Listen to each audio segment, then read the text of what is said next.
Ahead and call this meeting to order. I will wait for a moment.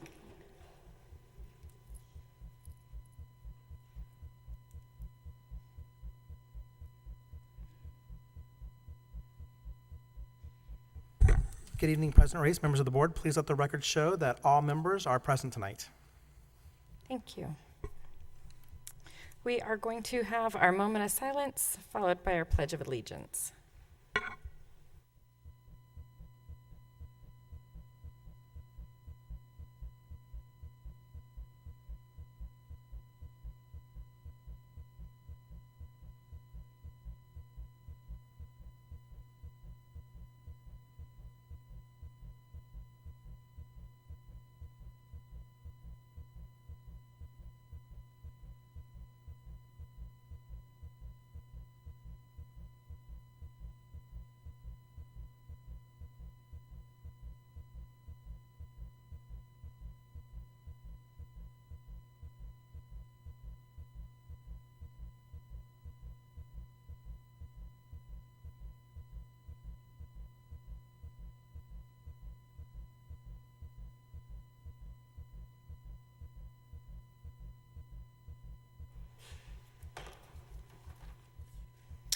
Four point zero, the approval of the agenda.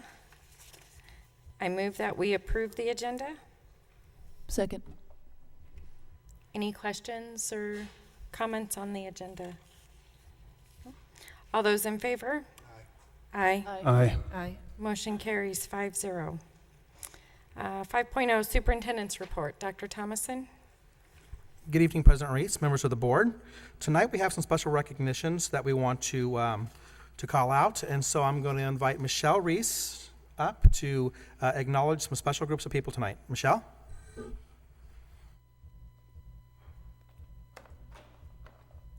Madam President, Superintendency, Cabinet.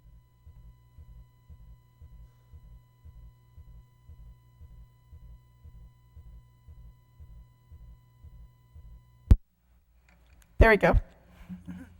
Madam President, Governing Board members, Superintendency, and Cabinet, and of course our community, I'd like to first bring up Principal of Power Ranch Elementary School, Chris Reuter.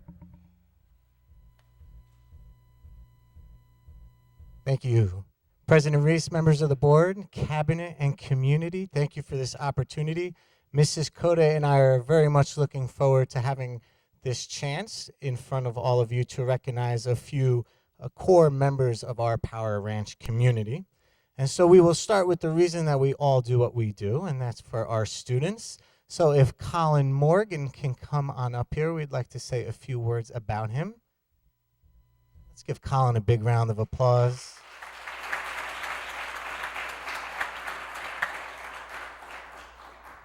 So Colin Morgan is one of our 6th grade students at Power Ranch, and he is here with us tonight representing our student body because he exemplifies what it means to have a growth mindset. Colin never gives up. He tries his best. He takes a lot of pride in meeting the expectations of 3 teachers and then a mother who's a teacher. And we can all agree that those 3 teachers that are here tonight have very high expectations, can't we?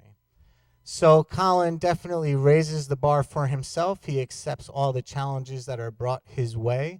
And for that reason, he is here tonight because we know how hard you work and we appreciate it. And we are very excited that you set the bar for your peers as well. So Colin Morgan, and I know that he has some family here with him.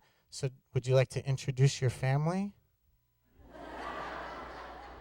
Told him I wouldn't embarrass him that much. So I know that his mother and father are here, and I know that his little sister is here as well. If you guys want to wave, we appreciate all you do to support Colin as well.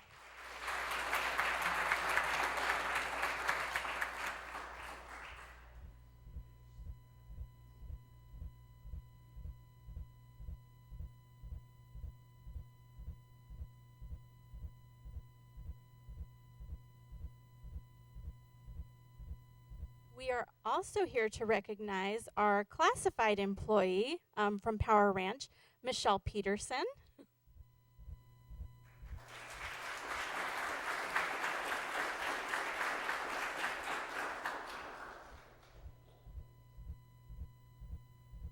So Michelle is our PTO treasurer, and at the beginning of the year, we were short a crossing guard.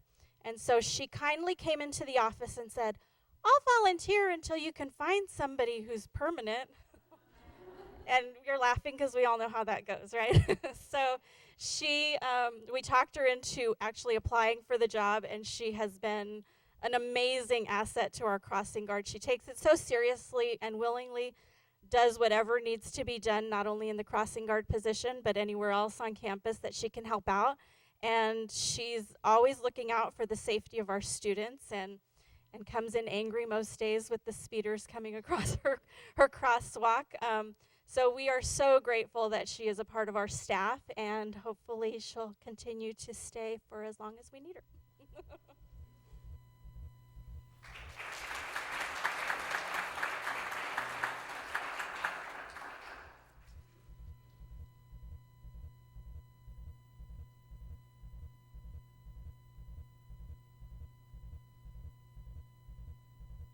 I'm also going to recognize our parent volunteer, Emily Lyons.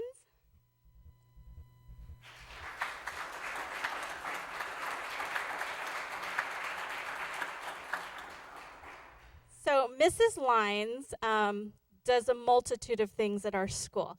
She works with our second grade students, which one of her students is in second grade, and she actually runs a small reading group for the teacher who gives her some direction, and she takes off from there.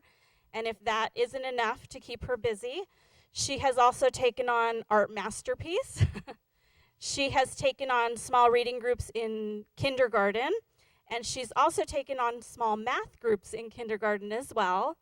So she's got quite the busy week when she comes to our school. And she attends field trips, she helped with the fun run, she organizes classroom parties. So she is one of those parent volunteers that we wish we could clone and have 50 of them on campus, and things just run very smoothly when she's around and in those classrooms, and the teachers just find her priceless.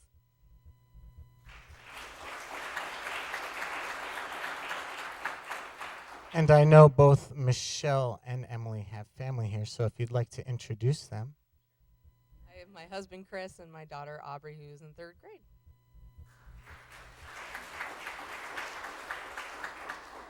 My husband, Troy, and then my daughter, Lily, who goes to Higley, and Lucy goes to Sossaman, and Hudson is in 5th grade at Power Ranch, Graham's in 2nd grade at Power Ranch, and Berg's.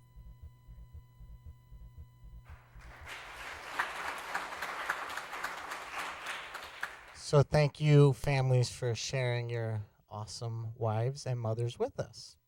And last but not least, we have our teacher, our certified person that we are going to recognize, and that's Diana Middlestad.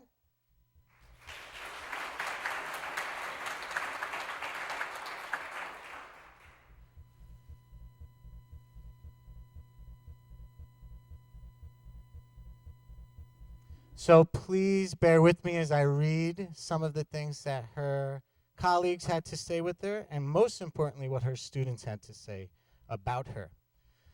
Diana is a remarkable teacher that is passionate about her job and her students. She connects and engages with her students through her personality. She constantly tells them how hot their work is and encourages them to go above and beyond. Some students enter 6th grade a bit afraid of what to expect from this crazy New Yorker, but they all leave loving her and knowing that she cares about each and every one of them. To add, so everything's hot to Diana. Oh, that's hot, that's hot. So when she was recognized at our school by Dr. Thomason, he was saying some nice things about her, and he said, "Oh, you're so cute, thank you." So just adding that, that's how she is with her students. She has that charismatic personality. She also goes by Mitt. Mitt is always there when you need a laugh, when you need a cry, or when you just need to vent. She has been one of the most supportive, kindest people I have ever worked with in this district. She makes those tough days a little bit easier just by being there, whether to offer a piece of advice or to offer a quote from some popular 80s song. I could go on and on, but I thought it would be a cool idea to see what the kids had to say. Miss Middlestat gives me advice about my writing, and she never gives up on me. Another student says, she pushes us to be the greatest learners. Mrs. Middlestat can take a joke, plus she loves Steven Tyler. I love it when she puts music on and dances and sings. She is a very hard worker, and she makes us work hard and makes our work better. Thank you, Mrs. Middlestat. She is strict but funny. And I think that it is funny when she talks about Steven Tyler and when she plays Tom Kiefer. She is, without question, one of my favorite teachers ever. She makes the classroom environment enjoyable by being funny, and is only serious when she needs to be. And lastly, I hope that she will have more valuable years of teaching. And just for your sake, I'll read one more. Mrs. Middlestat has always helped all students, but especially my class. She has made the most stubborn students do amazing work. She also challenges us with not modeling for us to make us more independent. She is also a very strict teacher, but that's what makes her a good one. Although she may judge this because of my sentence structure, that's what I love about my amazing teacher, Mrs. Middlestat. So let's give Mrs. Middlestat a huge round of applause.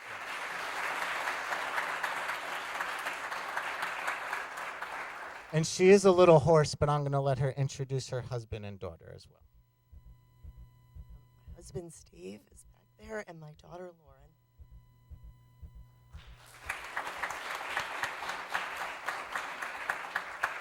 So thank you to you guys as well for sharing your wife and your mother with us.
Dr. Warren Schillenberg to represent the Education Services Point to Pride.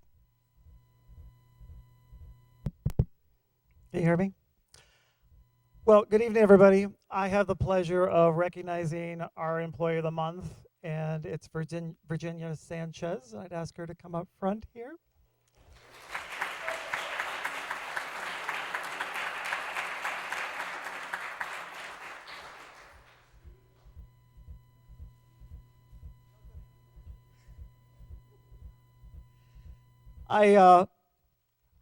I joke because she said to me, please make this short. I don't like attention. And I said, I understand that, but I think the analogy I'd use is I see our department as a really shiny car, and sometimes you have to open the hood and show off the engine.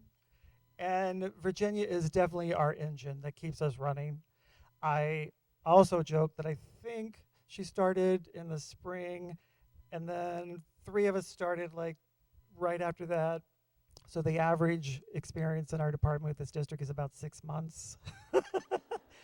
So, which means we didn't know a lot about how things worked or what we had to do. And so a lot of things were last minute. And I'm sorry, can you do this? And I'm almost embarrassed because I pride myself on being very organized. But I know I've had times where I've said, can you do this tomorrow? Or can I have this afternoon? And she keeps our calendar, keeps us running and functioning. But above all of that, to me, what I appreciate the most is her positive attitude and the smile she always has on her face. She makes it a pleasure to come to work, and I so thank you for all you've done, and thank you very much.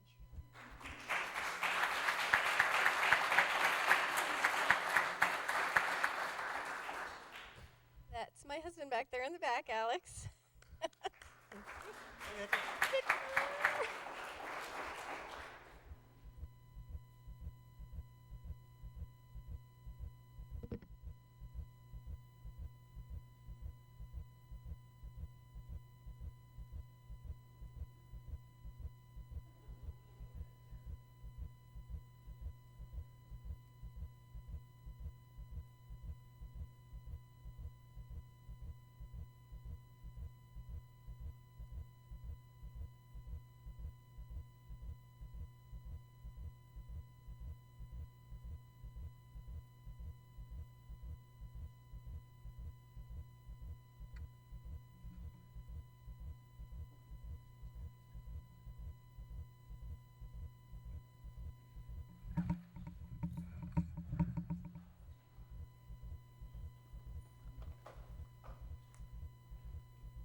Then President Reese, members of the board, we're coming to the end of February, and we've got lots of exciting things coming up in March. The next work study and board meeting would be on March 8th, starting at 5:30, and then the board meeting at 6:30. And then we have spring break. We get a nice 2 weeks off for the students and teachers to relax and do some catching up. And so spring break is March 13th to the 24th. Then we have our business partners breakfast shortly after we come back, and that will be Wednesday, March 29th, here in the boardroom at 7:30 a.m. And then the following month in April 5th, will be our next board meeting, work study at 5:30, and board meeting at 6:30 here in the boardroom. Thank you. Thank you. I would just like to, board comments, say that I was fortunate enough to attend the Higley Honor Band concert. It was really good to see. It's where all of our elementary bands come together and they play together, and it's not, excuse me, it's not every student. They are selected for Honor Band and they work really hard. It was huge. And it wasn't even all of them. And we were missing kids because they were at 6th grade science camp. So they played great. It was really nice to see that many kids in that program. And I was able to attend the Cooley show for Winter Guard at Williamsfield on Friday. We had 13 of our district programs perform. So between elementary guards, middle school guards, and Sossaman's grown to 2 guards at that middle school, and our elementary trash can bands. And they competed in this competition. It was really neat to see. And I have to say, I was very, very surprised. Bridges has a trash can band already, and their band is pretty cool. So it's with their first year of opening, and to have a trash can band put together and performing, that was really neat to see. So that was really cool. And then I had the opportunity to meet Mr. Fuentes, who is our new county recorder, the other day, and through talking to them and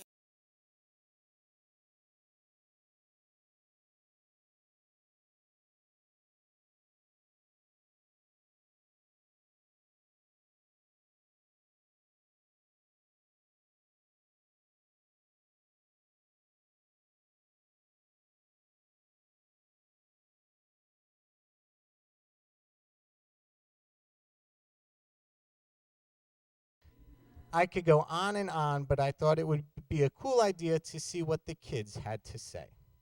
Miss Middlestat gives me advice about my writing, and she never gives up on me. Another student says, she pushes us to be the greatest learners. Mrs. Middlestat can take a joke, plus she loves Steven Tyler. I love it when she puts music on and dances and sings. She is a very hard worker, and she makes us work hard and makes our work better. Thank you, Mrs. Middlestat. She is strict but funny. And I think that it is funny when she talks about Steven Tyler and when she plays Tom Kiefer. She is without question one of my favorite teachers ever. She makes the classroom environment enjoyable by being funny, and is only serious when she needs to be. And lastly, I hope that she will have more valuable years of teaching. And just for your sake, I'll read one more. Mrs. Middlestat has always helped all students, but especially my class. She has made the most stubborn students do amazing work. She also challenges us with not modeling for us to make us more independent. She is also a very strict teacher, but that's what makes her a good one. Although she may judge this because of my sentence structure, that's what I love about my amazing teacher, Mrs. Middlestat. So let's give Mrs. Middlestat a huge round of applause.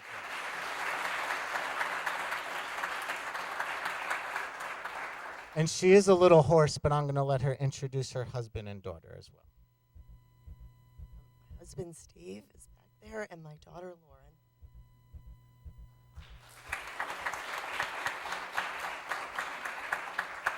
So thank you to you guys as well for sharing your wife and your mother with us.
Dr. Warren Schillenberg to represent the Education Services Point to Pride.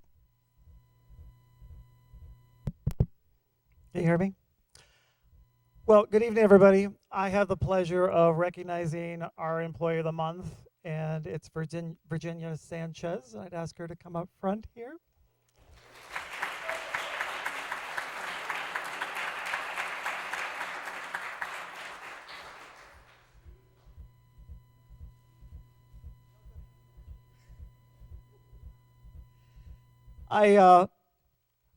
I joke because she said to me, please make this short. I don't like attention. And I said, I understand that, but I think the analogy I'd use is I see our department as a really shiny car, and sometimes you have to open the hood and show off the engine. And Virginia is definitely our engine that keeps us running. I also joke that I think she started in the spring, and then 3 of us started like right after that. So the average experience in our department with this district is about 6 months. So, which means we didn't know a lot about how things worked or what we had to do. And so a lot of things were last minute. And I'm sorry, can you do this? And I'm almost embarrassed because I pride myself on being very organized. But I know I've had times where I've said, can you do this tomorrow? Or can I have this afternoon? And she keeps our calendar, keeps us running and functioning. But above all of that, to me, what I appreciate the most is her positive attitude and the smile she always has on her face. She makes it a pleasure to come to work, and I so thank you for all you've done, and thank you very much.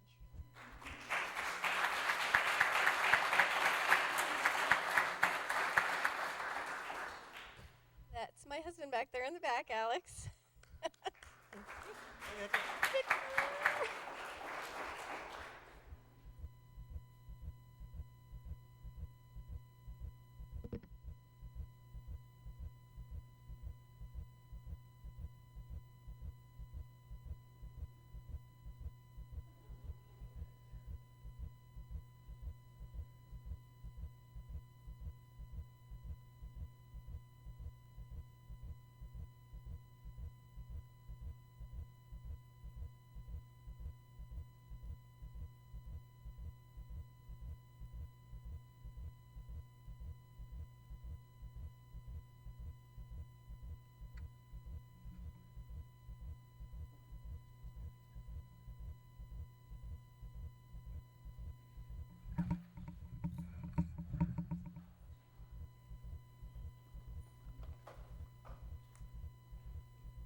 Then President Reese, members of the board, we're coming to the end of February, and we've got lots of exciting things coming up in March.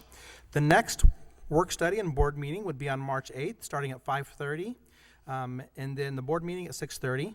And then we have spring break. We get a nice 2 weeks off for the students and teachers to relax and do some catching up. And so spring break is March 13th to the 24th. Then we have our business partners breakfast shortly after we come back, and that will be Wednesday, March 29th, here in the boardroom at 7:30 a.m. And then the following month in April 5th, will be our next board meeting, work study at 5:30, and board meeting at 6:30 here in the boardroom. Thank you. Thank you. I would just like to, board comments, say that I was fortunate enough to attend the Higley Honor Band concert. It was really good to see. It's where all of our elementary bands come together and they play together, and it's not, excuse me, it's not every student. They are selected for Honor Band and they work really hard. It was huge. And it wasn't even all of them.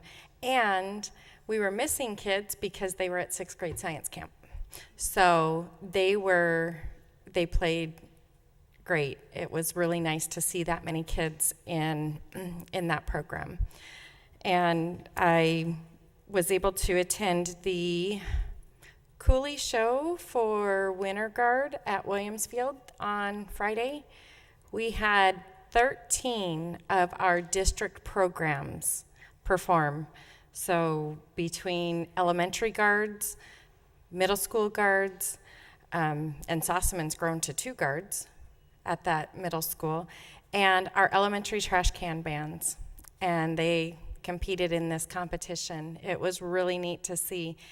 And I have to say, I was very, very surprised. Bridges has a trash can band already, and their band is pretty cool. So it's with their first year of opening, and to have a trash can band put together and performing, that was really neat to see. So that was really cool. And then I had the opportunity to meet Mr. Fuentes, who is our new county recorder, the other day, and through talking to them and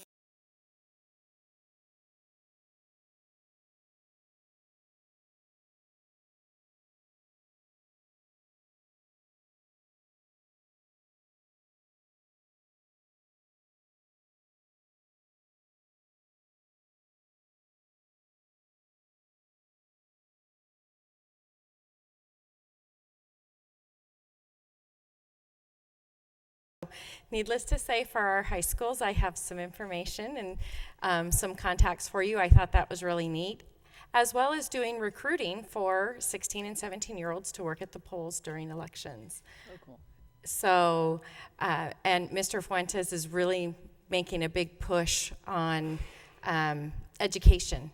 And so they want to come into our schools. And so I will be forwarding that information. I was very glad to hear that. So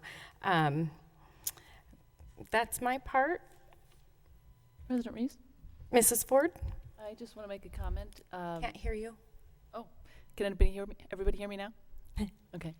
Usually and understandably, after our awards, this whole room wipes out, and I get it.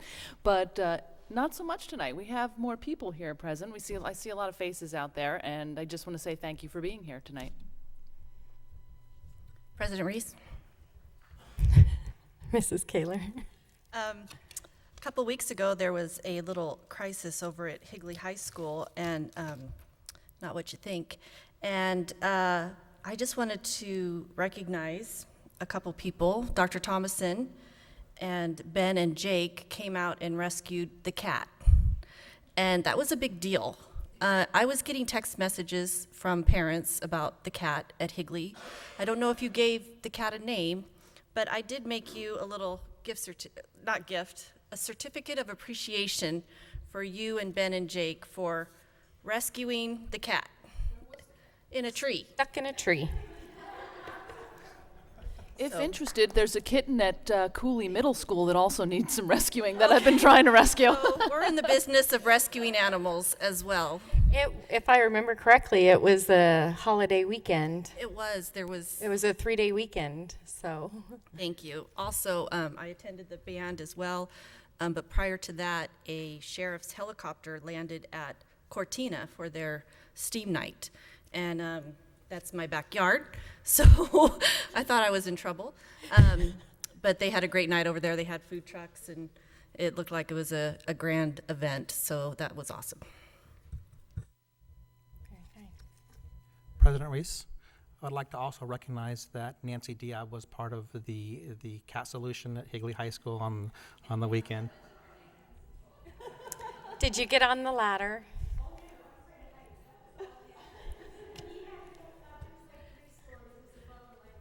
But she took a great picture. Well, thank you. I would also like to recognize that we have a Queen Creek Town Council member with us, Robin Benning. Thank you for coming.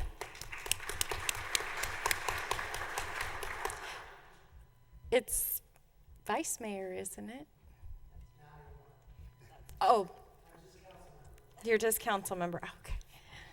Guys changing things on me. Well, thank you for being here tonight. We appreciate it.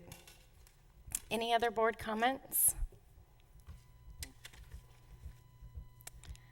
All right. So, request to speak to the governing board, ARS 38-431.01.h. We value input from our constituents. This time has been set aside for I really can't talk tonight. Set aside for anyone from the audience who wishes to address the board. Please remember this is not an appropriate venue to evaluate, discuss, or criticize district personnel. Policy KEB provides a process for complaints about personnel. Speakers should be aware that false statements about individuals may result in civil liability. Members of the board may not discuss items that are not specifically identified on the agenda. Therefore, pursuant to ARS 38-431.01H, action taken as a result of public comment will be limited to directing staff to study the matter, responding to any criticism, or scheduling the matter for further consideration and decision at a later date. Please limit your remarks to 3 minutes. And tonight I have Anna Kiley.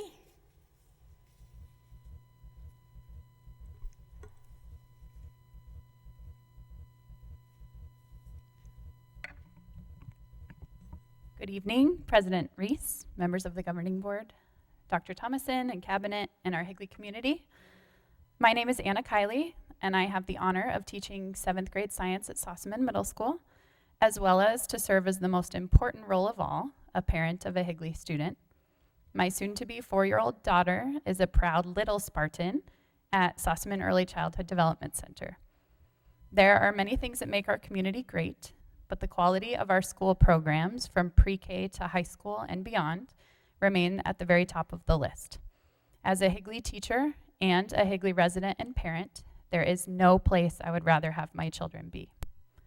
Unfortunately, with the rising cost of childcare and preschool programs, along with the rising cost of nearly every aspect of life these days, difficult decisions will have to be made about what's best for my children, while at the same time being able to pay my bills. This evening, I would like to put a face to the conversation regarding preschool and before and after school options for children of teachers in our district. It is my hope that the board will discuss any and all options to assist teachers with the cost of district childcare.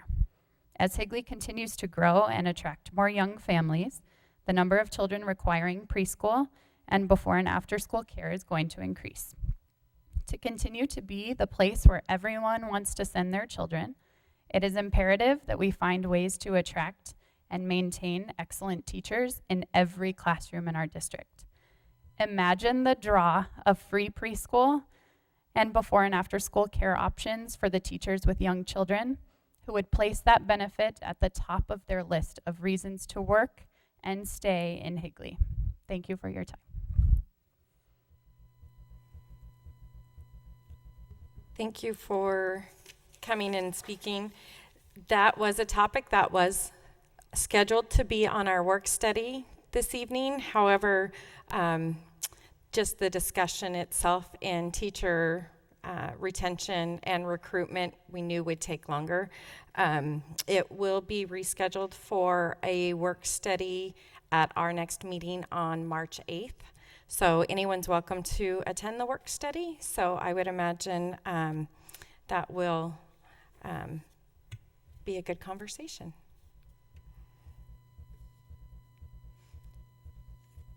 That is all I have for request to speak to governing board. So we'll move on to 7.0, the consent agenda.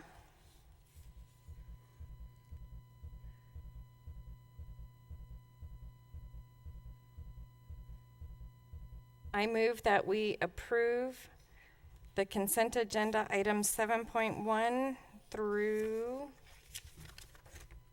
7.6. I second.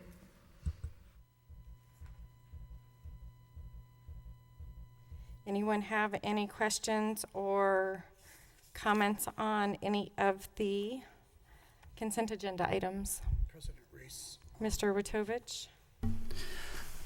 Fellow board members, 7.3, in reference to the minutes on the work study session when we discussed the libraries, if you could look at the last sentence on that, it states that Dr. Thomason will review the early release and specials at the next board meeting. This is the next board meeting, and I see that's not on the agenda. So I don't, if this is going to be addressed future, but it's showing in our notes being addressed this meeting and we're not addressing it. So President Reese, how are we going to? Well, this is just approving the minutes. Okay. That what was captured. Okay, I understand. So that's what this part is. Okay. We can discuss that piece at the end of the meeting. Perfect, thank you. Any other questions on the consent agenda? Okay, all those in favor? Aye. Aye. Aye. Motion carries 5-0. We are going on to our action and information items. 9.1 is a first read and a possible adoption of the amendment to policy GCCA, which is for professional and support staff general leave. So I move that we waive our first read and adopt the amendment to policy GCCA regarding the professional and support staff general leave. Second. Anyone have any questions? Just to clarify, the change in it is so that we comply with the new Prop 206. Prop 206 does require sick time to be added. And so the change, the amendment into our policy is ensuring that we are complying, which we are. And if part of that is if what you currently offer exceeds what's required, then what you currently offer is okay. So it's just making the change to comply with Prop 206.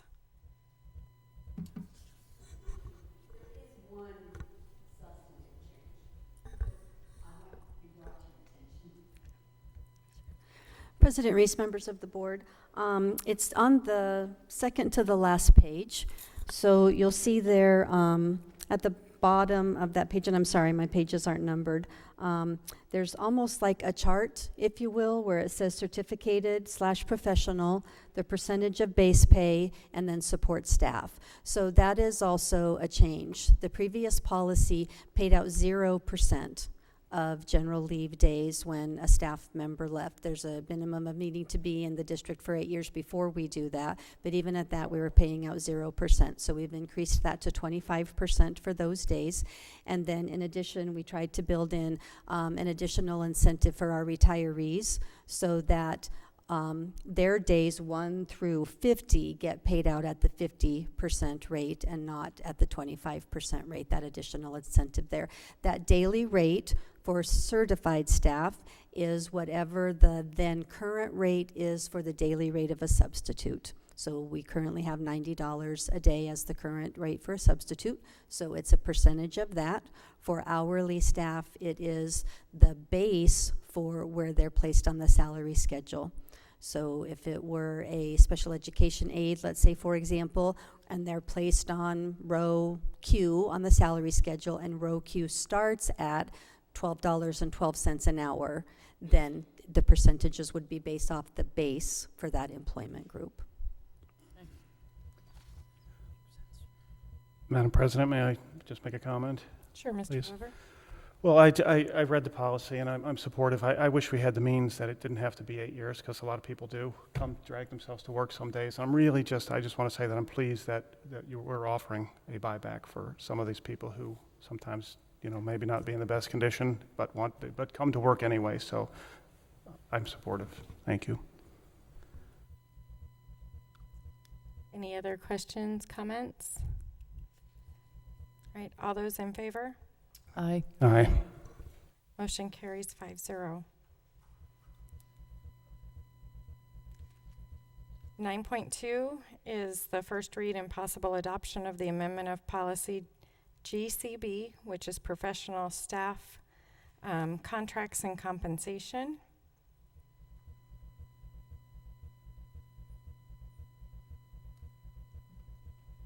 I move that we waive our first read and adopt the amendment to policy GCB, professional staff contracts and compensation.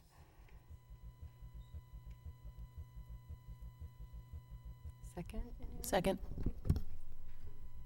Trying to give other people a chance. Any questions on this particular policy? Madam President, may I? Mr. Glover.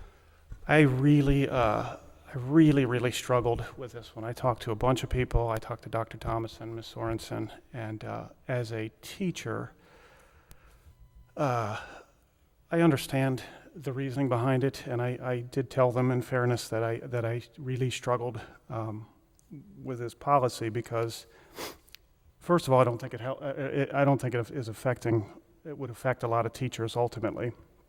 A small handful that probably wouldn't have a legitimate reason that would be fined.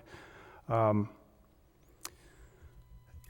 $1,500 really can hurt a teacher that's making $35,000, $38,000 a year. What happens in teaching, though, is oftentimes we get contracts in March or April and we have to sign them. And school districts don't get around to posting new jobs until sometimes June, and you feel like you can never get out. And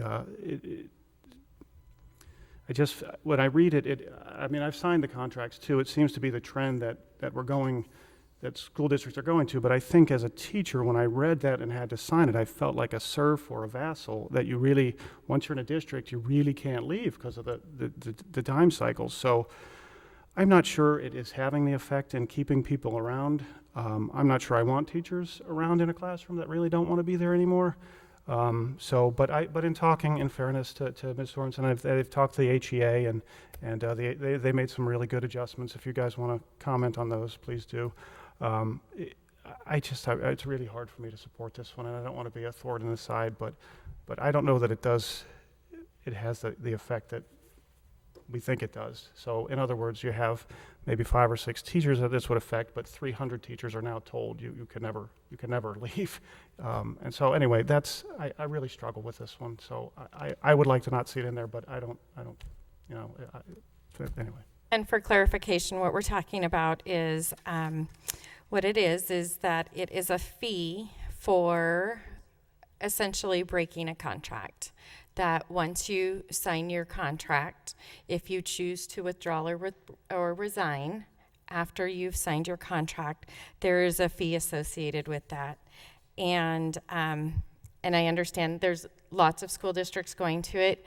I think where we're at from the state teacher shortage, not even just state, but nationally, I think that when you have somebody that has signed a contract and then you quit looking for that position because you have a signed contract, and then they withdraw that contract, and you're behind the 8 ball again and having to do that. And so I hear what you're saying, and I do know that we did work with the Higley Education Association. We did present this to them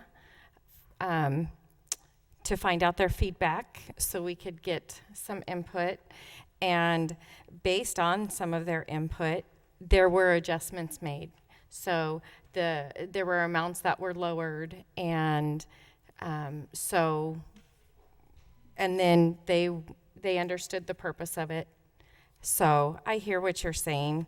I don't think it's really where anyone wants to go. I think it's unfortunately currently the state of business. We'll get lots more teachers getting into the profession, and then hopefully we wouldn't see something like this. There is also, just as an acknowledgement, there are waivers for certain things that if life circumstances happen, that we are not going to hold them to that fee. And there's a waiver they can request that would be brought before the board to ask that that waiver be honored. So there is options. Clearly, somebody gets really ill, or we're not going to be like, oh, sorry, you got to come to work. So so there are some options there, and that was some negotiating there. So anyone else have any questions for this one? Thank you for putting together. We do have a list of the other school districts and what they're doing, so we have an understanding. So, any other questions or comments? All right, all those in favor? Aye. Aye. Aye. All those opposed? Opposed. Motion carries 3-2. All right, we are going to 9.3, which is the approval of the 2017-18 certified contracts for teachers, psychologists, occupational therapists, physical therapists, and speech therapists.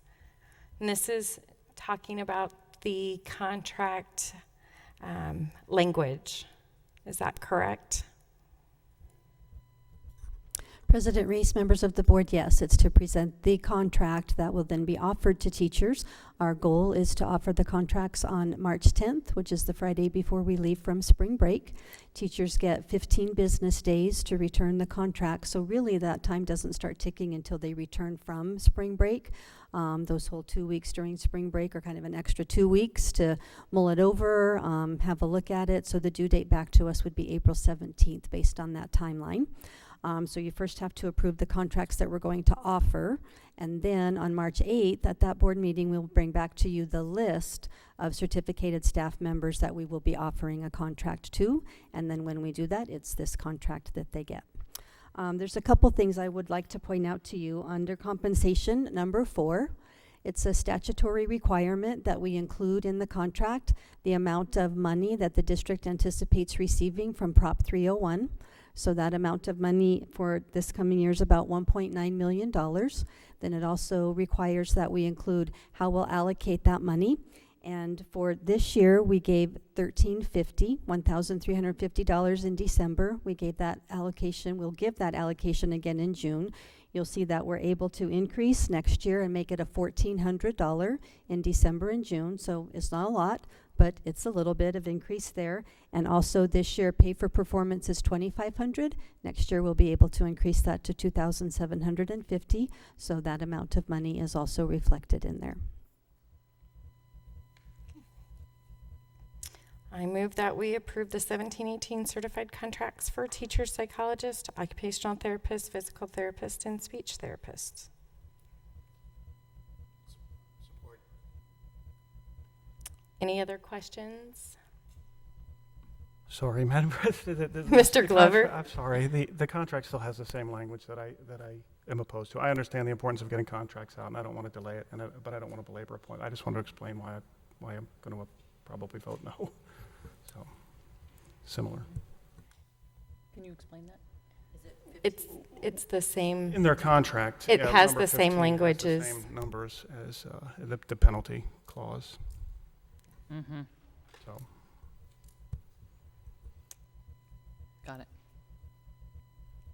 Right. All those in favor? Aye. Aye. Those opposed? Opposed. All right. Allie, I thought I heard an aye, yes? Heard an aye. Okay, so it carries 4-1. Thank you.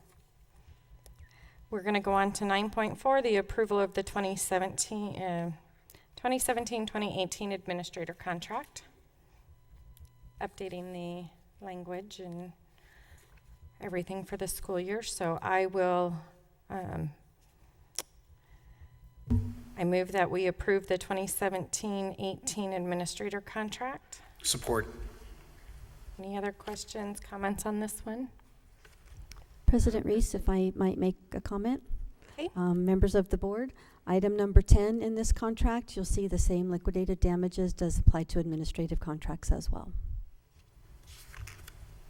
I'd love to hear, Scott, your opinion on that.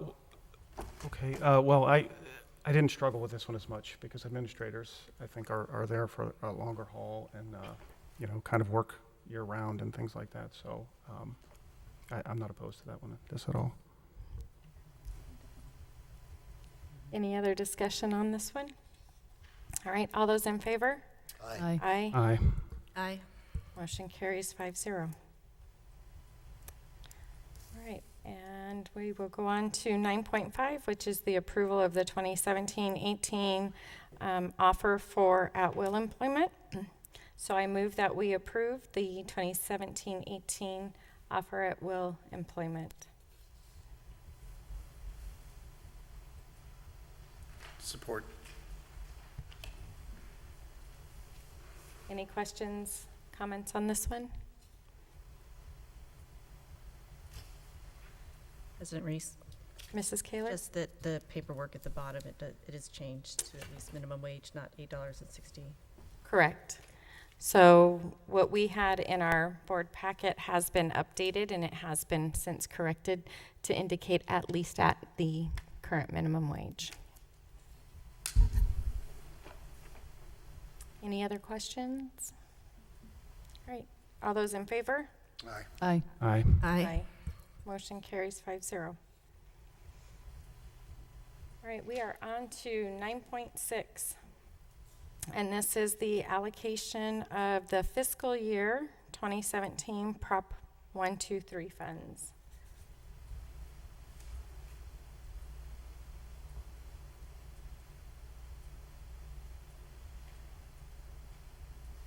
I make the motion. Mr. Wojtovich, I will second that motion. And then I do have discussion on this one. So my discussion on this one, and this one's never easy. Any of these conversations are never easy.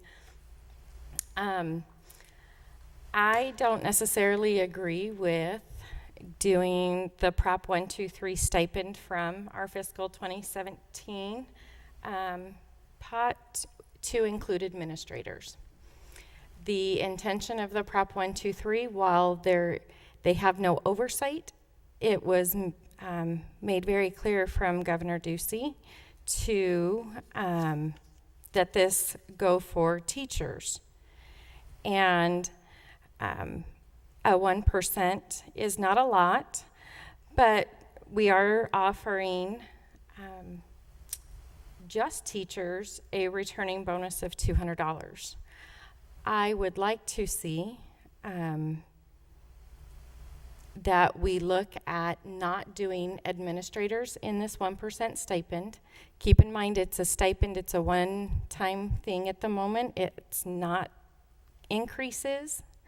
Those will come, recommendations for a salary increase will come at a later date. But I would like to see that money that would be spent in this Prop 123 by not doing administrators to include all non-administration site personnel. That would include our front office staff, our health aides, our lunch aides, our special education aides, to get that returning bonus as well. And so these are some of our lower paid jobs. And so the 1% is something, and I know we are doing a separate check for this, so that way they will at least see some money. When you have 1% of $18,000, that's not a lot of money, but it's something, and at least we're doing a separate check that will only, like, absolute required taxes that only have the requirements taken out, unlike their regular check where there's some other deductions. So that's just kind of my take on it, is that I think we need to look at that and look at our sites. Some of these secretaries and aides, you know, a special education aide is in that classroom just as much and working with those kids just as much as a teacher, and to not be able to offer them a returning bonus, I think we need to look at that. And with our administration, with it being a stipend, I think that we need to look at our sites. So I'm open to comments or thoughts. And President Reese, can you just clarify? I don't want to make sure I heard you right. So no bonus to administrators and bonus to everybody else, is that? it would be not doing the 1% stipend for administrators. So currently the proposal is that everybody in the district gets the 1% stipend, and teachers receive a $200 returning bonus. Where my discussion is that I would like to see that we don't do the administrators, and that we look at offering non-administration site personnel a returning bonus. Now, and I say a returning bonus because I don't have those specific numbers, and I apologize. So, but when some of the 1% stipends could be $1,900, $1,900, that can go a little further. So that's just my thought. Did that clarify? President Reese, under the present, the way it reads, that means that the non-certified would not get anything. Is that what you're saying? I mean, as it reads right now? For the teacher, the returning bonus? Yeah, the returning bonus is only for the teachers and for administration, right? No, the returning bonus is only for teachers. Okay. Right now, Okay. is the way it reads. Okay. And administration. Not for the returning bonus. The 1% stipend coming out of Prop 123 would be for everybody. The returning bonus for signing and returning their contract and returning next year is only for teachers. And now you want to expand that to the non-certified. So you're saying take that, To non-administration site personnel at our schools. Correct. so you're suggesting taking that 1% stipend that would be going toward administrators and using it for non-certified at the school for returning, for bonus? For, yeah, Okay. anyone, non-administrative site personnel. President Reese? So that's just my thought.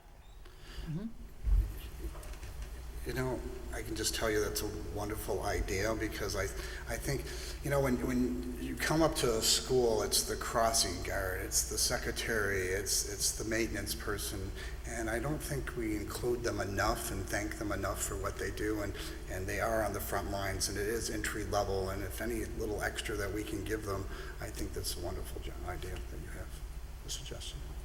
I agree. President Reese? Mrs. Kaler?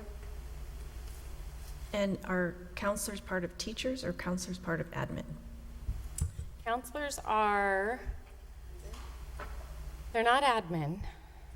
President Reese, members of the board, I was just thinking that same thing and wanted to comment along those lines. So to include psychologists, speech therapists, counselors, then you would need to be calling it non-administrative certificated, because they're all certificated, but not necessarily teachers. So are you going to make that change, Ms. Reese? Well, I didn't know if anyone, I will mend my emotion, I will mend my motion that we do a 1% stipend from Prop 123 from fiscal year 2017 to include, help me out, get it right. All non-administrative certificated personnel and classified employees. All non-administrative certificate personnel and classified employees. Just to clarify, not to beat a dead horse, but that includes lunch aides, the... Classified Okay, personnel okay. would be all of your hourly staff. Okay, thank you. I support. I'm not done. Oh, you're not done, okay. And to do the $200 returning bonus for teachers, and HR will determine the amount we can do for the returning all non-administrative classified and certificated, that, right? We're good? Non-administrative certificated only. From what I think I'm hearing you say, we would not include classified staff in that returning bonus. Or maybe I misunderstood. Well, teachers would get theirs, and Non-administrative certificated yes. And classified. and classified All the site employees.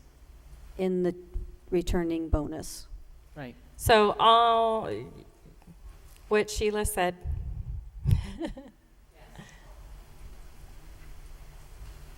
All site employees, including, hold on, I wrote it down. Non-administrative, certificated, and classified. For the 1% and the returning Correct. Right. stipend. Got you. President Reese, members of the board, may I suggest that we tackle one issue at a time? And so the March 10th date is the most important time to get out. So if we could handle that one separately and then take a look at the returning one at a different time so we can give you some exact numbers and some detailed information. Okay, so thank you. My amended motion would be that we do, here we go again, the 1% Prop 123 for 2017 fiscal year for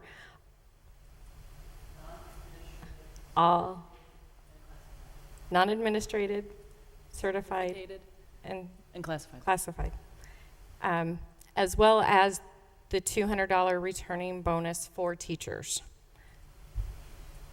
Is that what we want to keep that amount? I honestly would prefer. Or the to returning bonus ha- itself?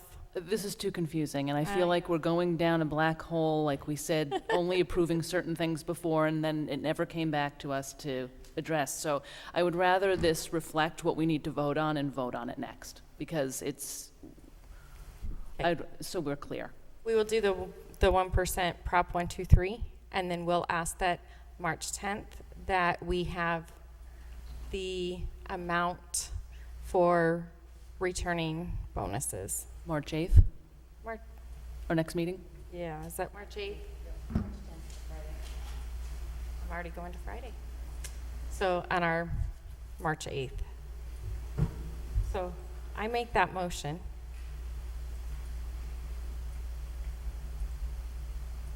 Do I have a second? I would just. Are we including teachers on this? Teachers, it includes, it includes the stipend from Prop 123. Gotcha. Yes, that's what we're going to do. And then they're going to get us specific dollar amounts for returning bonuses for all the groups we asked for. So at this point, what we're voting on is the funds from Prop 123 going to the non-administrative piece. We're all confused. Does this sound familiar, where we're approving a piece of it to wait for a second piece to be addressed that never gets addressed? I would rather this accurately reflect the whole thing that we're asking and vote on it. I think what Dr. Thomason's asking for, though, is that we don't have an amount of that. No, I would prefer to just put this on the table, just table it, bring it back with what we want it to reflect, and vote on it in its entirety. President Reese, Mrs. Ford, members of the board, our intent was to pay out that 1% on March 10th. In order for us to do that, we'll have to process payroll probably a good 10 days before that. So if we bring this back on March 10th, we will not be able to give that allocation prior to spring break, which is what was the recommendation from the employee group that we brought together to talk about allocating the funds. President Reese, may I comment? Glover? I know there was a motion, but there was a committee that met and came up with this plan, and we're kind of disregarding a lot of the work that they did. And I don't know that that's, I hate to be a contrarian tonight, but I think we should kind of listen to sometimes the recommendations. I am all in favor of getting the classified and the other folks more money. That's great. But at the same time, I don't want to take money away from our administrators. We have administrator turnover, and I would think if they hear about this decision, all the things we were talking about looking for jobs elsewhere, I mean, this is the plan that they came up with. So if we need to find more money elsewhere, my recommendation would be let's find some money elsewhere from something if you want to give that bonus. But to disregard the committee and to pull administrators out, I mean, administrators get a bad rap, but they are leaders and they hold the fort together. And I understand, and just some clarification, because I know you also weren't here, that they also did just get a 3%. Everyone got a 3% from our 15-16 Prop 123, and that did include administrators. So well, I think just to bring you up on that, just letting you know. And So President Reese, you were just also mentioning too what the Prop 123 money was supposed to be for. You were indicating more toward classroom and school site, not administration, which is one of the reasons why you.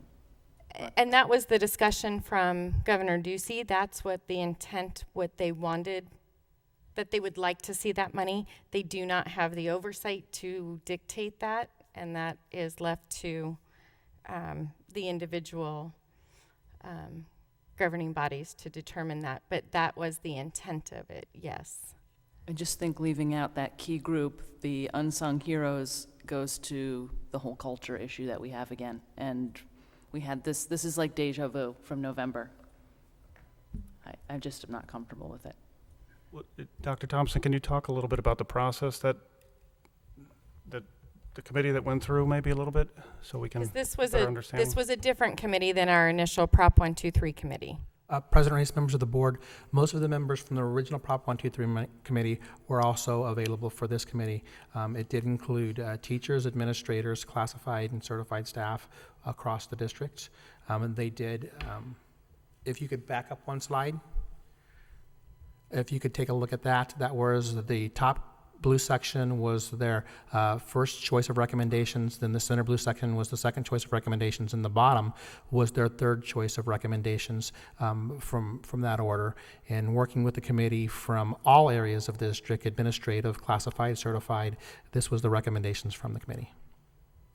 Dr. Thomason, was anyone on that committee in the category of non-administrative certificated? Were anyone from that group represented on the committee? President Reese, Mrs. Ford, I don't believe so, because what we used was our HEA and their site representatives. They're the board acknowledged representative group for the district, so they represented, but I would correct Dr. Thomason in that there weren't any administrators on this committee. It was certified staff and classified staff only.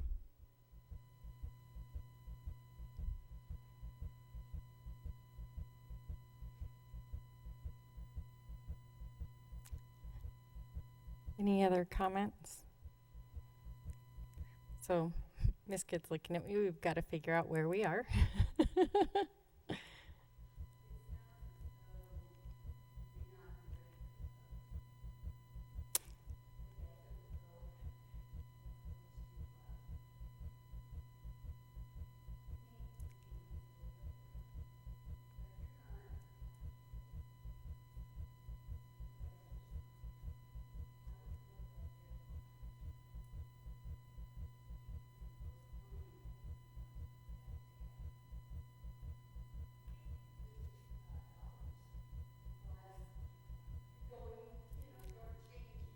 Correct. Correct.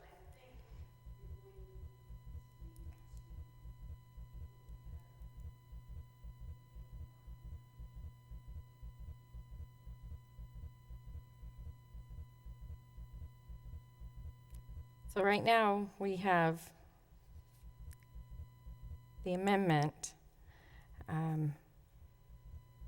which essentially would include what we have on here in our original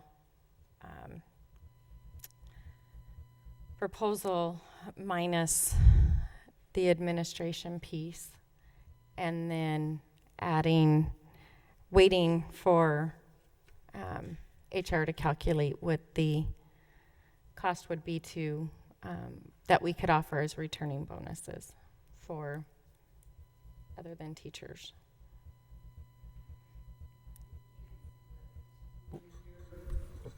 I was wondering that if we are clear what we want to offer our teachers today, but not clear on the other part, can we table that? Because since our classified, our teachers are counting on this money March 10th, and I don't want to hold that back. But in the same token, our classified, uncertified, they weren't expecting anything. Right. So if we can table that part to further discussion, maybe that would be and that's better. Currently that's what the motion is to still go with the recommendation for the teacher returning bonus and ask HR to calculate what pulling the administrative piece out, calculating what that money is, and then calculating what we can offer for the other site. President Reese, Mrs. Kaler, I totally get what you're saying, and I'm not trying to be difficult either. I just feel like we've done this before, where we have approved a piece, waited on another piece, and that never came back to us. And I just don't want to have those people go unnoticed and unappreciated. Well, and that would come, it would have to come with their contracts as they're presented. So it would need to come back at our next meeting when we approve contracts. So right now, it's the proposal that says I'm not sure. $500 for the sign-up bonus. It's $200 for teachers, Plus the 1%. the 1% stipend for teachers and everyone, but the administration is, as Sheila explained. Non-admin certificated and classified. I should have wrote it down. I'm glad you did. So, President Reese, members of the board, for my clarification, are you wanting to get more into that return bonus? Are you wanting to increase the 200? Or are you wanting to increase the percentage? nope. We want to increase the audience the returning bonus goes to, but we don't know what that amount would be if we're pulling out administrative stipends. Okay. So I don't know, I don't have a problem with saying 200, and I don't know, maybe with everyone else at the sites that we want to include in the returning, but it may only be $50 based on the money we have. I mean, we don't know dollar amounts right now that would have to be calculated. So the only thing I'm asking change is who gets the stipend, and that would be minusing the administrative part we talked about. And then I'm not asking to change the 200 for teachers. I'm just asking to increase the audience who would get a returning bonus, and using those funds that we save from the stipend piece and applying that to returning a returning bonus for a wider audience at our sites. So what we could do, since it's a returning bonus, that isn't going to be allocated until July, and wouldn't necessarily need to be a part of the contract because it still would be a standalone stipend. So it wouldn't have anything to do with issuing contracts. We still could do that on March 10th. We still could pay out the 1% one-time stipend to all staff except administrators, if that's what you so choose to vote to do tonight. And then on March 8th, we could bring back to you the recalculation of what then the returning bonus would be for the employees, and you could approve it that night, and then if that's not allocated until July. President Reese, did you also want 1% to them as well, or just a returning bonus? Everyone's included in the 1%. I'm just asking that administrators be subtracted out of that. So what you received, everyone across the board's, it was initially requested that everyone across the board get 1%. I'm just asking that administrators be backed out of that, and that we look at using those funds to increase the site staff, to include the site staff for returning bonuses. President Reese, I appreciate what you're trying to do, but I think we're talking about a lot of work from the committees, correct, Dr. Thomason? We're trying to change this work in the span of 30 minutes. President Reese, members of the board, the committee did meet on several occasions and met for 2 hours at a time. So they did put a lot of work in this, but we want to respect the wishes and the needs of the board too for the district. I still would suggest that we look at one piece at a time, because I do have concerns that the certificated, not administrative pieces would get much less than what the teachers would be getting, and so we'd be taking a look at that too when we come back and take a look at some of our teachers getting $200, and then maybe some of the other certificated, not administrative staff members getting a much smaller amount. Okay, thank you, Dr. Thompson. So what I would like to do is I would like to make a motion that we pass this as it's drafted. And then I think we can make it a priority for next year for all of those other groups. Once we have some numbers and some actual figures, then we can say, okay, you guys will be first in line and you know, balance it more favorably in their favor. But to hold up this process, I mean, I appreciate what you're trying to do, and I support, you know, giving all of our hardworking employees raises whenever we can. But it seems to me like we're slowing down a process that has already been. I mean, we said we want to empower the teachers. They've come through. They've given a plan. They agreed on it. There was representation, and so my motion, and you guys can choose to not second it, but would be to pass this as it is, and then make it a priority to fix those people that we feel maybe have been missed. The next possible opportunity, which would be next school year, correct? The 18-19 school year. We would take a look at the remainder of the funds and take a look at how that could be split up among the other certificated, non-administrative personnel and classified staff. So right now there is a motion to approve as it is written.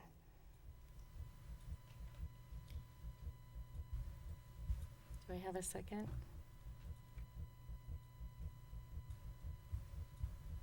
Okay.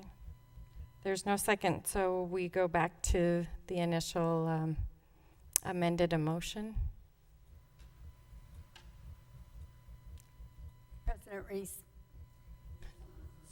President Reese and members of the board, you're using the term site personnel, and I don't know who you include in that.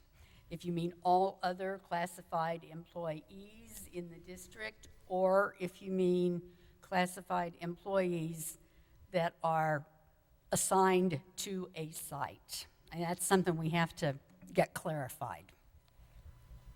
I think what we're referring to is non-administrative, certificated, and classified. That are at our Every person on 13 schools.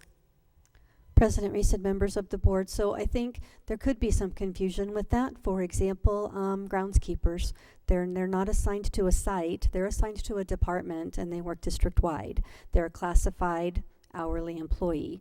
So if you're wanting to include all classified employees, then that would be the better way to state it versus saying site-based. A bus driver is not assigned to a site. While they may work out of the transportation, the site where that building is, they are a department where they are assigned, but they are a classified employee by classification. Well, this is where we need your recommendation, right? So we don't know where everyone is associated with and how you have your employees staffed, but we're saying everyone that works on that site, so you tell us what that is. Would be your classified employees.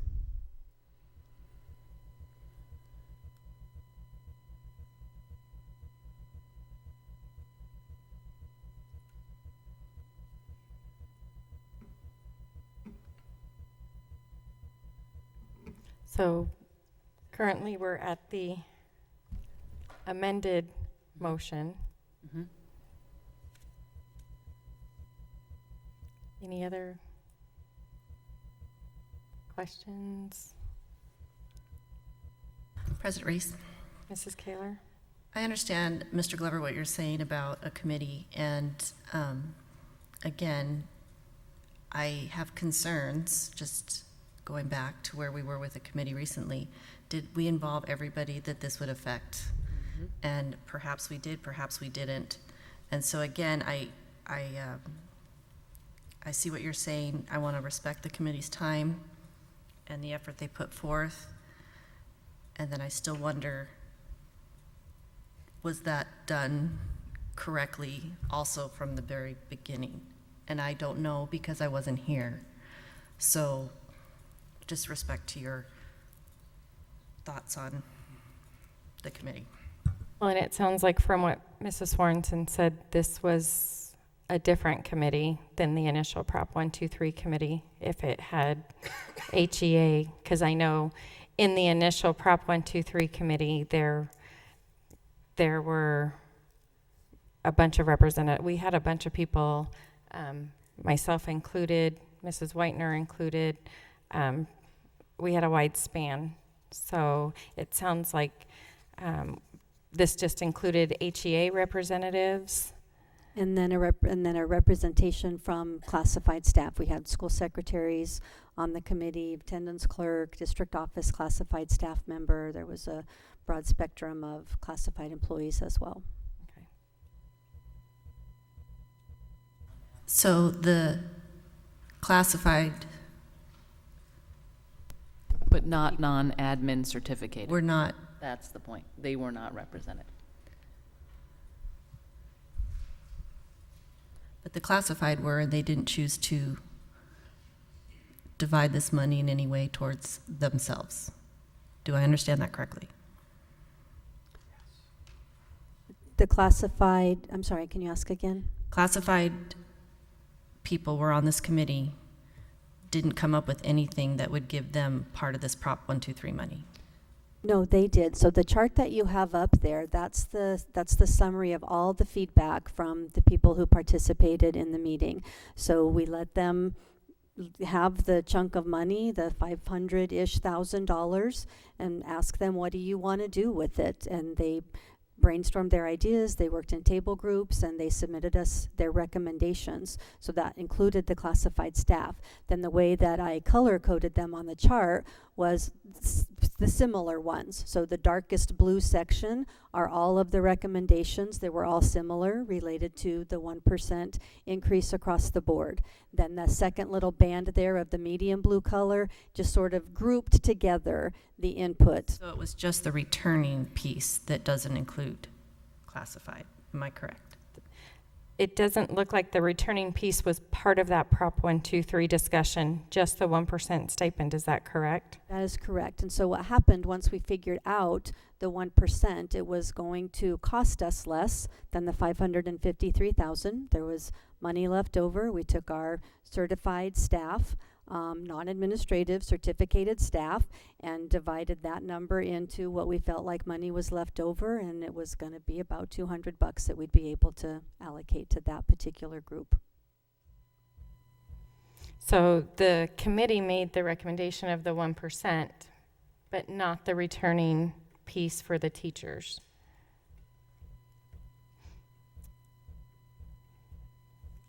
And I hear what you're saying, Mr. Glover, and I respect our administration, and I agree.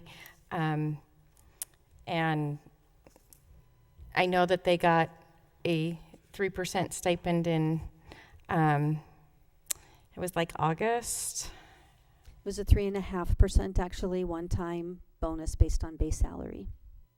When we did the 3% for everybody. Right. It was for everybody, all staff. Right. In July, yes. In July. And I wouldn't be having this discussion if it was to do anything with in a salary increase. With it being a stipend, I just believe that those people at the sites, your secretaries, your health aides, your crossing guards, I believe that we should offer them something as well, and a 1%, not including the administrators in that 1% piece, could free up the money to do that. So it's not to discount anybody, it's not to disregard anybody, it's not to say that that they're not important. Everyone we have here at our district, from anyone from our bus drivers to our teachers to our administrators to our crossing guards to our health aides, they all have a place, and they all have a job, and it's hand in hand. So I do understand what you're saying, and I respect that, and I understand what you're saying about the committee. The returning bonus was not part of that discussion. So everyone that would have been on that committee would have been getting this 1% increase, yes. It's that returning piece that I would like to see happen. And since those funds just aren't readily available, that was an area that I felt that we could pull them from.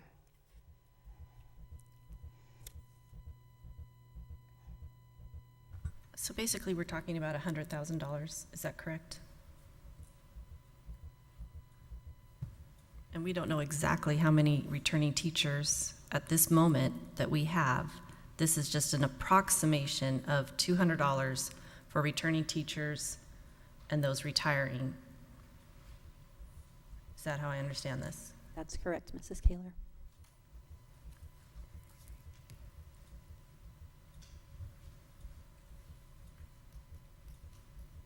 Right, any other discussion or questions?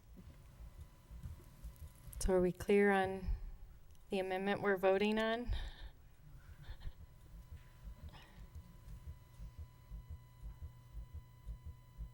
Okay, so we're voting on the amendment. All those in favor? Aye. Aye. Aye. All those opposed? Opposed. So the amendment carries 4-1, and then we will bring back the returning bonus piece at our next meeting.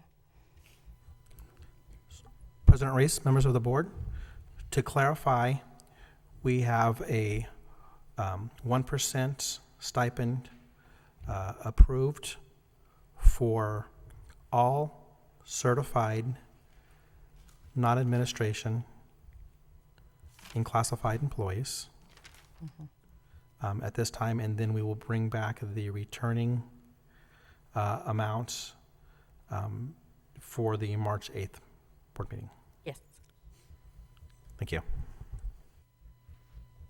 So, President Reese, just to add a positive note, we're actually I'm pleased that we're fighting about ways to give people more money. We're really, not fighting. even though we disagree. But We're it's good. debating. Well, I'm glad it shows Yes. that we honor the work, the good work that everybody does. So I've seen boards that work in the other direction. So.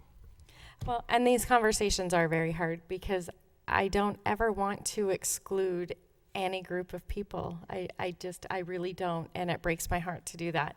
But I feel strong about this, and so I'm sorry, guys.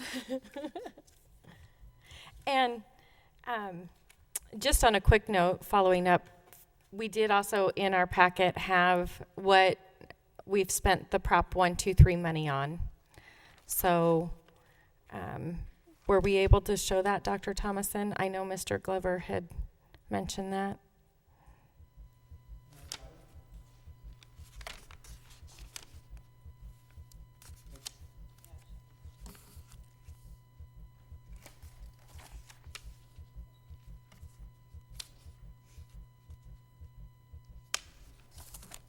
There we go. Just as a really quick, I know Mr. Glover had asked about it, that it shows what our Prop 123 money has gone to, and it's increased compensation, our longevity bonuses, the teacher supplies.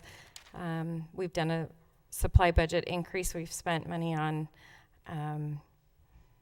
our technology, and we've added some custodians.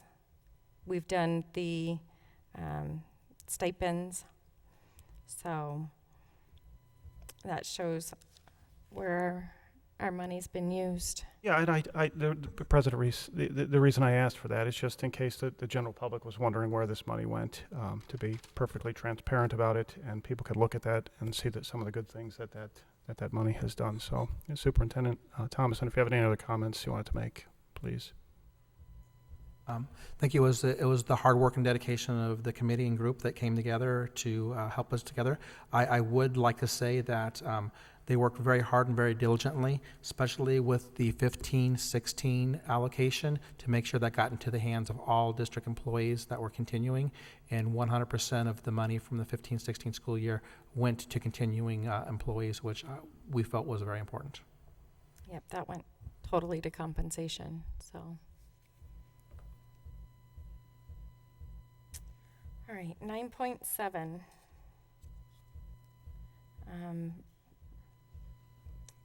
This one's a long one, so I'll read it. I'll make the motion to, that the governing board authorize the superintendent to determine the appropriate staffing and implementation of a program to improve the implementation of technology into the elementary curriculum. If I wish to make an amendment to this, can I do so now, or how would we? I want to have a conversation as well. Do we do a second and then the amendment? He wants to make an amendment, but we don't have a second yet.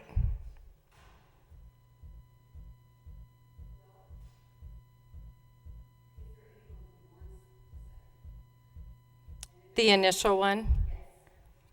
So do we have a second? Oh,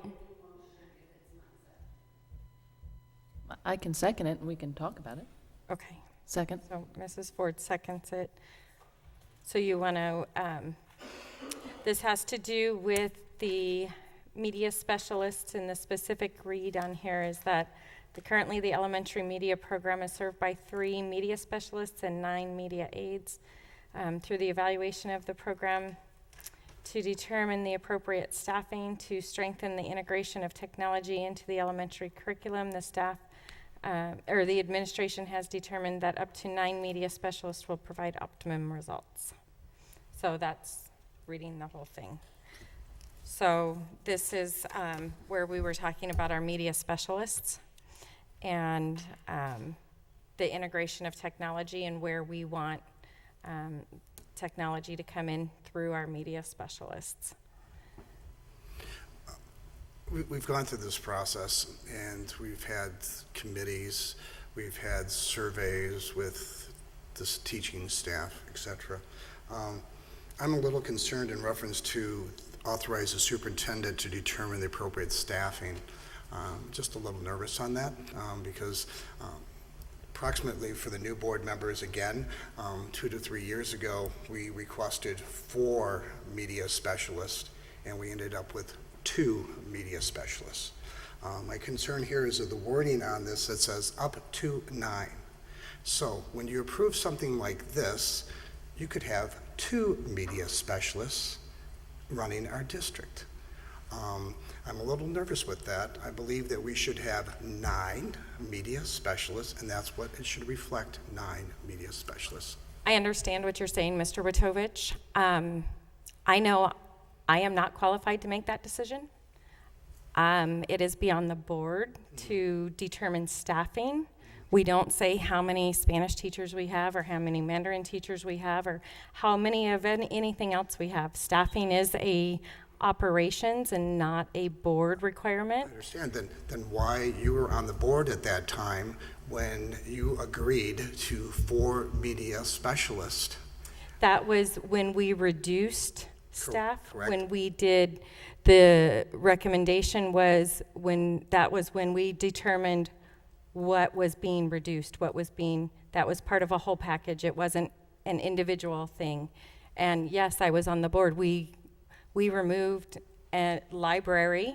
Yes, we did. And we reduced our media aides, librarians at that time. To 4. And it was supposed to be 4, absolutely. You ended up with 2. And we had 2. And did not have a good program. And that staffing is not, I'm not qualified to make that choice. I understand that, but when you hire the superintendent to implement a program, you are a representative of the community and the board member to have a good quality program. Absolutely. And so I'm here as a board member. I would be authorizing the superintendent to determine the appropriate staffing and implementation. I think we kind of got a little off track when we put the initial committee together.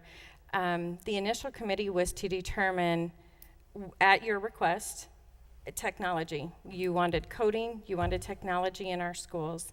And the initial committee, and just as an explanation, that would be why a teacher was not on that initial committee or the committee that we knew it as, is because that committee was actually formed to determine the implementation or integration of technology into our schools. Which teacher still should have been on the committee. Doesn't matter. Well, it was determining the curriculum and how that was going to be implemented. Teachers were not going to be teaching it. But they were still going to be impacted by it, so they should have been represented on the committee. Perhaps, perhaps not. I mean, that committee was formed to determine what curriculum would be taught regarding Okay, well, technology. So just going off of that, I'm just saying that was what the initial committee was for. Okay. So President Reese, though, and Mr. Ratovich, I get what he's saying, though. I mean, is it our job to, what is the wording? Sorry, determine staffing? Are we supposed to be getting involved in that? No. However, we did a survey, and at our work study, our last work study, we said 9 media specialists. Not up to, 9. That's what all of us agreed to. So this should reflect what we agreed to in there, not up to. we could not vote, we could It not was be polled. proposed, that was the result of the survey. And it was indicated that the motion would be coming forward. Yes, it has up to 9. That was the number that we were talking about. And I believe that we would assume that there would be one at each elementary school.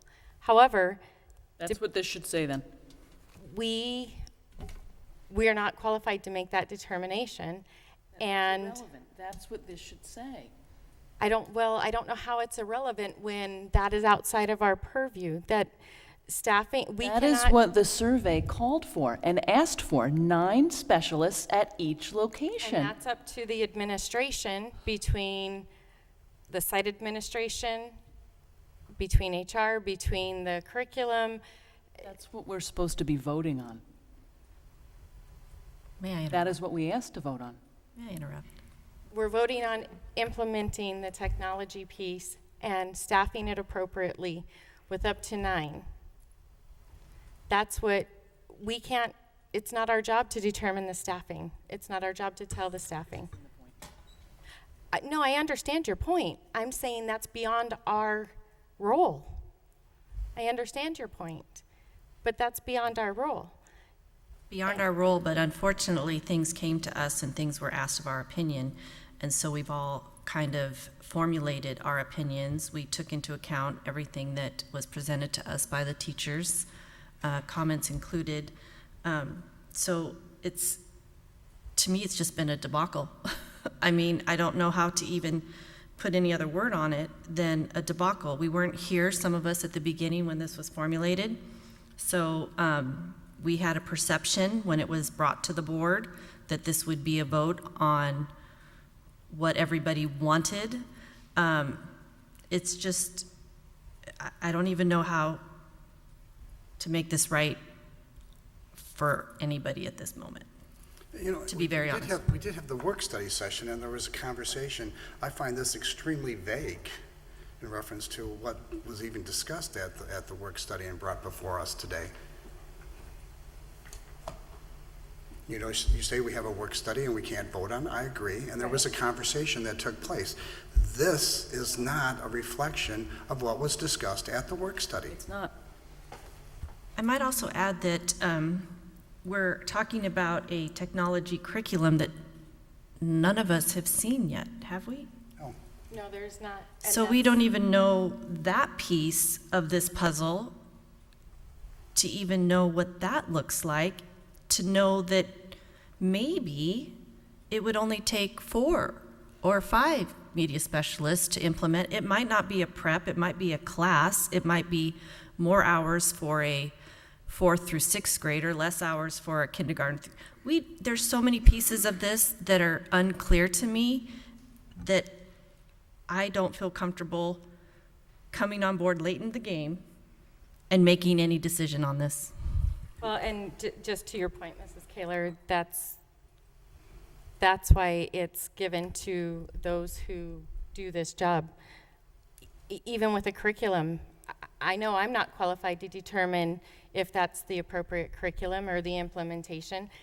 That's not my role here. My role is to say we want technology, educational technology in our elementary schools.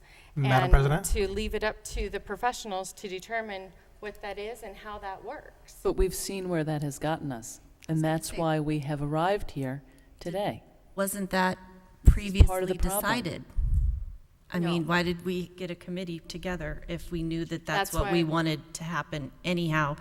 And if the DO was going to do that anyhow, then why were we even, I'm not sure why we were involved in any of the discussion then, is kind of my point. correct. Going Because backwards now I and have in feelings circles. about it that I'm passionate about. Madam And President? it's not even going to count at the end of the day. Madam President, members of the board, it is my professional judgment that we do need a media specialist in each one of our schools. With the new curriculum coming on board, with the new technology standards, and what we're looking at to prepare our students for the future, it would be my recommendation that we have a media specialist at each and every one of our elementary schools. So why doesn't it say this? That's what we're asking specifically in here that we're voting on.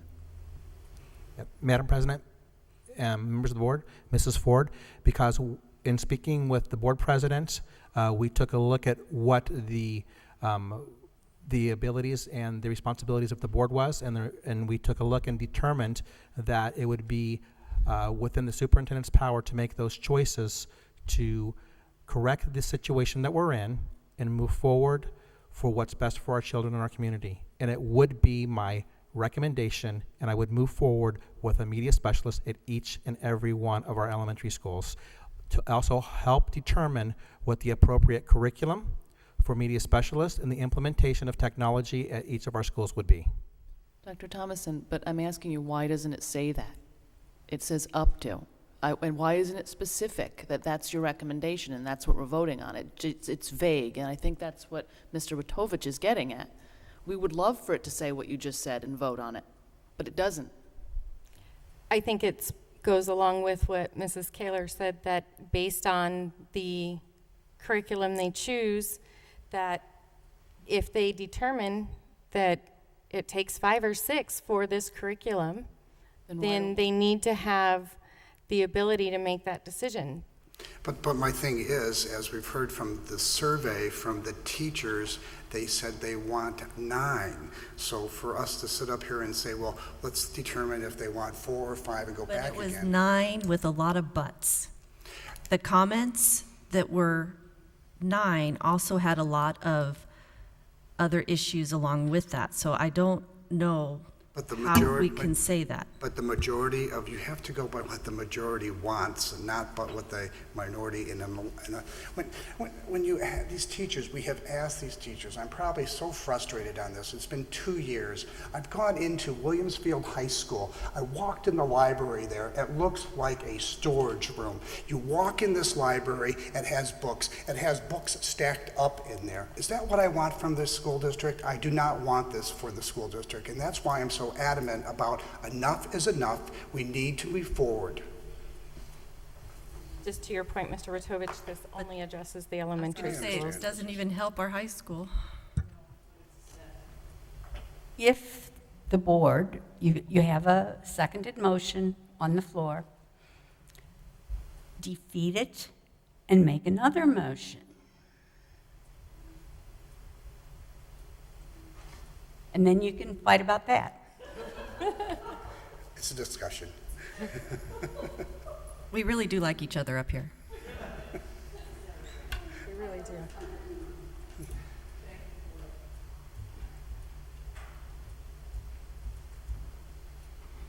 So, do we vote on that, or?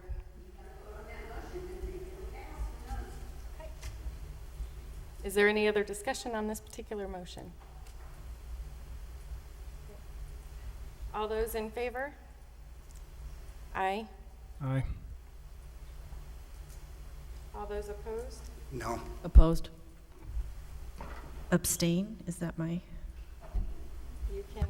You can abstain if you choose to do so. So it will not pass.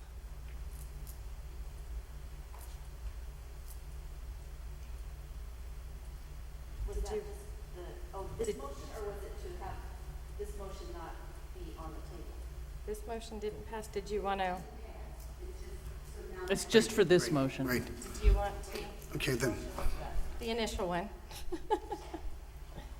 Okay, I make the motion to authorize the superintendent to determine, let's see, a request in reference to this one for the 9 media specialists. Okay, so Mr. Witovich made a motion to authorize the superintendent to determine the appropriate implementation of a program to improve the implementation of technology into our elementary with 9 media specialists. Is Correct. that correct? That's correct. Second.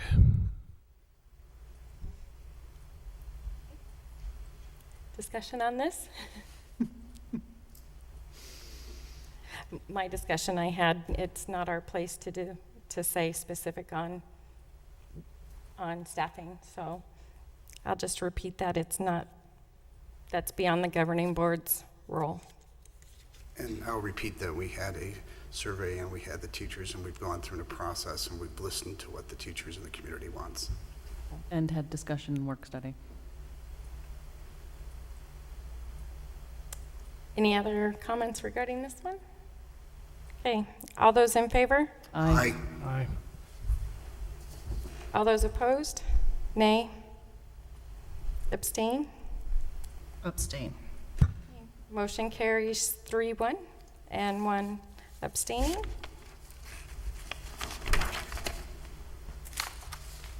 All right, we're on to 10.0, future agenda items.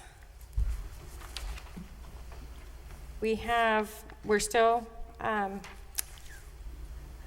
working with the high school guidance counseling program. I know Ms. Warrenson's been doing some meetings on that, so we'll be looking for some information there. Can I get a specific date? Ms. Warrenson, would you have a date? I know she's been holding meetings with them, so.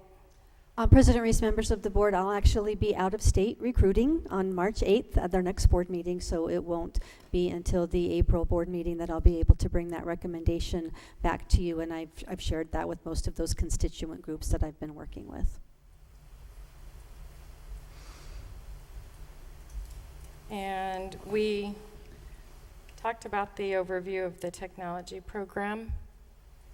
No? There was, we weren't able to address it at this work study session, and we wanted to have a conversation regarding the daycare and after-school program for our staff and teachers. That as far will as be on the next. if that could be on the next meeting. That will be on the next work study. Okay. And Mr. Witovich, you will run that one. I will not be able to attend that. It is a conflict of interest for me. Okay. So we will make sure that that gets put on the first part of the work study. If we do have multiple work study items, then I will just arrive late. And in that, can we see, just looking around at our other districts to see that piece, what other school districts, Queen Creek or whatnot, might offer in that area? I would love to see the comparison, please. In addition to that, we want to be creative, innovative in the state of Arizona. So I would like us to look at national level what the trend is to approach. Thank you. To see how other schools are being innovative in addressing the teachers' needs for after-school child care.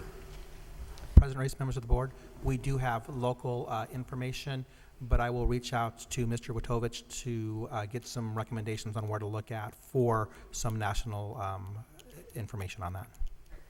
President Reese, not to go backwards here, but I just want to get clarification on a future agenda item to make sure we're on the same page. What are we exactly getting proposals for this guidance counselor program? The guidance counselors came to us back in November and asked for a pay-for-performance program. And that was, it had come before the board a couple years ago and that was denied. And so they came back in November and asked for a pay-for-performance program because they're not eligible specifically for Prop 301 because that's dedicated to teachers. But even though they're certified? Right, it is, Prop 301 is very specific. But we didn't vote on that. They brought it before us, and we didn't have a conversation, if I remember. Okay. So they asked for something. So Ms. Warrenson's been working with the counselors at our high schools and everything to try and create something. Because there is no pay for performance as we know it from 301. They are given additional monies for other things that they do. Correct, but they are certified teachers as well. So I guess what Mrs. Ford's asking is for an update, because they came before us and They came in November. This is what I'm trying to clarify, because I think I was under a total misunderstanding of where we landed on that, and I know you guys weren't at the meeting in November, but kind of why I was saying earlier, I felt like we were forced to pass something due to a deadline, so we couldn't really address the counselor pay issue. But I felt as though, maybe I misunderstood that, and I misunderstood it, but that was getting addressed immediately, and that we were in agreement that also needed to be handled. And now it's March, and you're telling me they still haven't been paid? No, it was specific that we would look at trying to implement something in 2017-18. It's in the meeting minutes. You can go back and watch the video. It's specific that we would look at addressing that in 2017-18.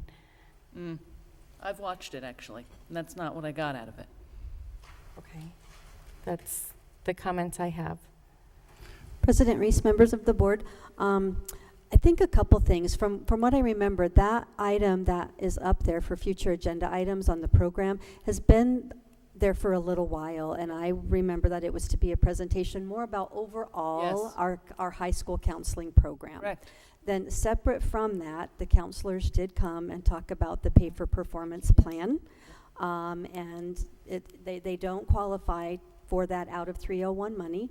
So what we're working on is what that plan would look like, and we would pay for that out of other funds. M&O budget, other funds available to the district. So that's what I've been meeting with them about, is what would be included in that in the plan for pay for performance, and to bring that recommendation back to you. It's, as I said earlier, the payout for that isn't until the summer anyways. So we could put a plan in place in April, May, you all could adopt it or not, but the payout, no matter what, does not happen until after state testing data is back, until after all their evaluations are completed.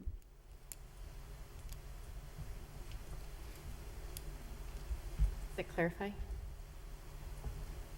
Well, I still have some issues, but I don't know that I can talk about them right now. Okay. Because my understanding is that we would look for there's nothing there, so it would have to be created, and then there would have to be metrics and how they would measure, and so it would be looking at the 17-18 school year. So I guess I would like to know what counselors were promised in writing. Weren't promised. Okay.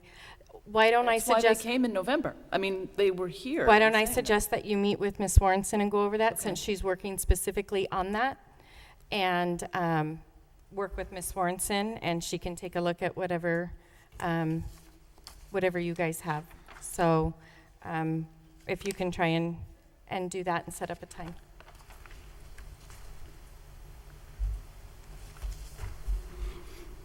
All right. I have your... Oh, we also need to bring up the early release library.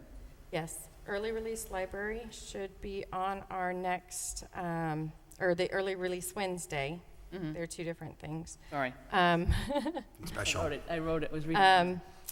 The early release should be on our next board meeting, because I know that's important for our elementary school teachers to know, especially if we have contracts going out. They want to know that if they're going to have that early release Wednesday or not.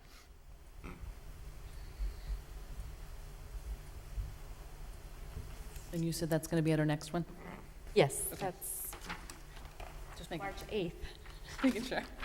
Keep saying the 10th. See, I've already skipped that Friday. I'm ready for spring break then. I think All right. that's because it was. Do we have it? Okay, if there's nothing else, I move that we adjourn. Second. Third.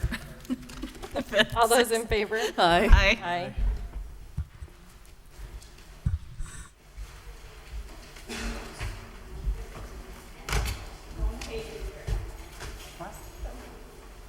Oh, he can't hate you. He hates me right now.